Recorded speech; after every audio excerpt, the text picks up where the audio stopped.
Con su permiso, señora presidenta. Honorable Cámara de Diputados, compañeras y compañeros legisladores, es un honor subir a esta tribuna para apoyar 3 iniciativas que buscan reformar diversos artículos de la Ley de la Comisión Nacional de Derechos Humanos en torno a 3 temas que nos preocupan a todos. Por lo anterior expuesto, solicito amablemente su atención a fin de poder razonar nuestro voto. Los diputados integrantes de la fracción del Grupo Parlamentario del PRI en el seno de la Comisión de Derechos Humanos coincidimos en que este conjunto de reformas fortalecerán las facultades de la Comisión Nacional de los Derechos Humanos en beneficio de todos los mexicanos. En primer lugar, nos manifestamos a favor de facultar al Consejo Consultivo de la Comisión Nacional de Derechos Humanos para opinar sobre el proyecto de presupuesto de dicha institución, con base en la adición de una nueva fracción sexta al artículo 19 de la ley que regula a esta institución. Lo anterior, en virtud de que los recursos asignados a este organismo se encuentran sujetos a los principios de legalidad, eficiencia, eficacia, economía, transparencia y honradez, al ser destinados conforme al artículo 1 de nuestra Carta Magna. Asimismo, consideramos apremiante dar claridad a la ley para garantizar la máxima accesibilidad, sin importar ningún tipo de condición social, discapacidad o pertenencia a alguna comunidad indígena de cualquier ciudadano mexicano ante la propia comisión, reformando el artículo 29 de la Ley de la Comisión Nacional de los Derechos Humanos. Es urgente establecer como obligación de la comisión el proporcionar un intérprete que conozca de la lengua y cultura de las personas pertenecientes a los pueblos y comunidades indígenas, así como de un intérprete de lengua de señales mexicanas para las personas con discapacidad auditiva. En el mismo sentido, la fracción priista de la Comisión de Derechos Humanos nos manifestamos a favor de reformar el primer párrafo del artículo 27 de la ley en comento para que cualquier ciudadano pueda presentar quejas ante la comisión, ya sea de forma oral o por lengua de señas mexicanas, además de poder formularlas también por cualquier medio de comunicación electrónico o por mecanismos accesibles para personas con discapacidad. De esta manera, la Ley de la Comisión Nacional de los Derechos Humanos estará armonizada con la ley federal para prevenir y eliminar la discriminación,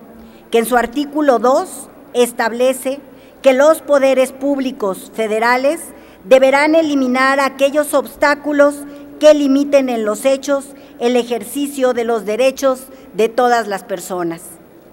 De igual manera,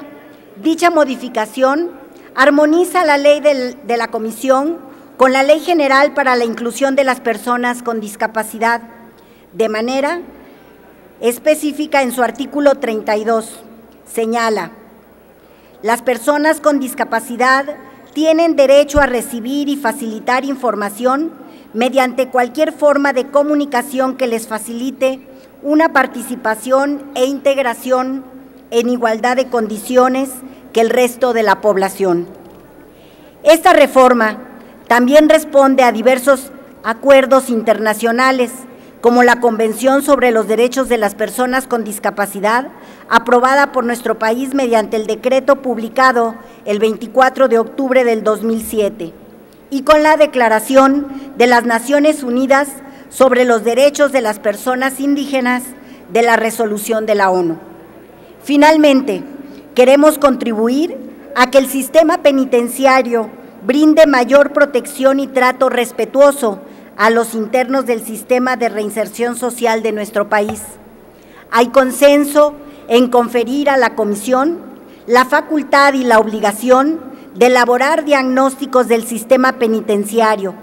como herramientas para la generación de políticas públicas que mejoren su funcionamiento, que incluyan las evaluaciones, así como los datos estadísticos relevantes sobre el número de causas y efectos de los homicidios, riñas, motines, desórdenes, abusos y quejas documentadas al interior de las prisiones de los centros de retención. Sus resultados deberán notificarse a la Secretaría de Gobernación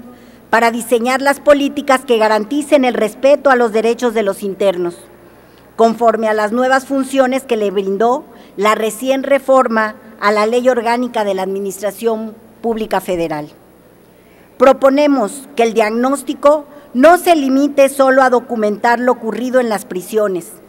sino que registre también las incidencias de los centros de detención y retención federales y locales. Es impostergable la generación de nuevas políticas que dignifiquen y respeten las garantías y derechos de los internos del sistema penitenciario, cuya adecuación, reinserción, redundará en beneficio de la sociedad en general. Por todo lo anterior, la fracción parlamentaria del PRI en la Comisión de Derechos Humanos respaldamos la aprobación de los siguientes dictámenes: proyecto de decreto que reforme el artículo 29 y adicione una fracción sexta, recorriéndose la actual en su orden al artículo 19 de la Ley de la Comisión Nacional de los Derechos Humanos. Proyecto de decreto que reforma el primer párrafo del artículo 27 de la Ley de la Comisión Nacional de los Derechos Humanos. Y proyecto de decreto que reforma la fracción 12ª del artículo 6º de la Ley de la Comisión Nacional de los Derechos Humanos. Es cuanto, señora presidenta. Muchas gracias. Gracias, diputada.